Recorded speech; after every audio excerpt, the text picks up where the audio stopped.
Ayan, so good day everyone. Gusto ko lang i-share sa inyo no, yung naging problem ko dito sa Whirlpool na automatic washing machine, no. Kasi actually nakaset to sa nakaset kanina yan dito sa quick wash. Okay, nakaset siya dyan kanina. So, dapat 15 minutes lang siya kapag naka-quick wash. Ang problem after, siguro ang inaantay ko na lang is 5 minutes ganon.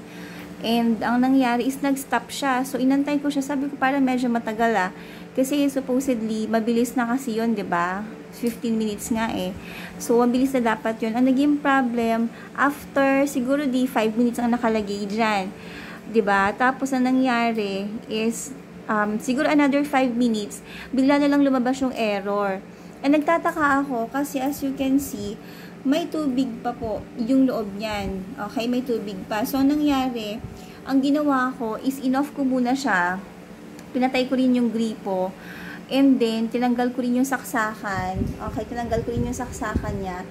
Tapos, after kong tanggalin yung saksakan, di syempre nag-aalala ako kasi first time din nangyari yun, And then, after nun, dinag-antay ako, siguro after a few minutes, ang ginawa ko, pinress ko tong rinse and spin kasi nandun naman na siya kanina.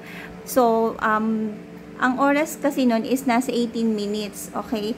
Pero after mga ilang ikot lang, nag-stop na naman siya. So, tinanggal ko na naman siya ulit sa saksakan and nag-back to basic na naman ako. Ngayon, namumroblema ako kasi nandito na siya sa spin, okay? Nilagay ko na siya sa spin, hindi ko lang alam kung tama ba. Nagbigay ako ng pagitan, naglagay ako ng pagitan kung magiging maayos ba siya. Tapos, ayun na naman siya, na-stuck na naman siya sa 8 minutes. Okay? Tapos, na-stuck na naman siya dyan, yung tubig na dyan. So, hindi ko alam kung hanggang kailan siya at kung paano yung gagawin ko sa kanya. I think ito na yung time para tawagan ko yung appliance service.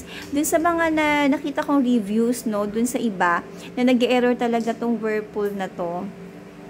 Nag-error siya. And then, kinuhanan ko siya ng picture dito sa pinakaloob. Pinakaloob, okay? So, nandito sa pinakaloob niya. So, ayan siya. Meron, makukuhanan ko kasi ng picture sa pinakaloob niya. And, as sinasabi nga ng mga YouTubers na open kasi yun, nakita ko din siya na bukas siya. And according sa kanila, ang nangyayari is parang ginangat-ngat ng mabait yung wires doon. So, hindi ko lang din alam kung ganun din ba yung case ko. Pero, ipapacheck ko, itatawag ko nga to sa, itatawag ko na lang to sa SM Appliance Center kasi medyo nakakawindang kasi may tubig yung loob ng washing machine ko. And then, hindi ko lang alam kung ayun, ini-expect ko sanang nakakatuyo na ako dapat this time, So, ayun, if may mga encounters kayo na katulad dun sa akin, paki-comment naman dyan sa baba.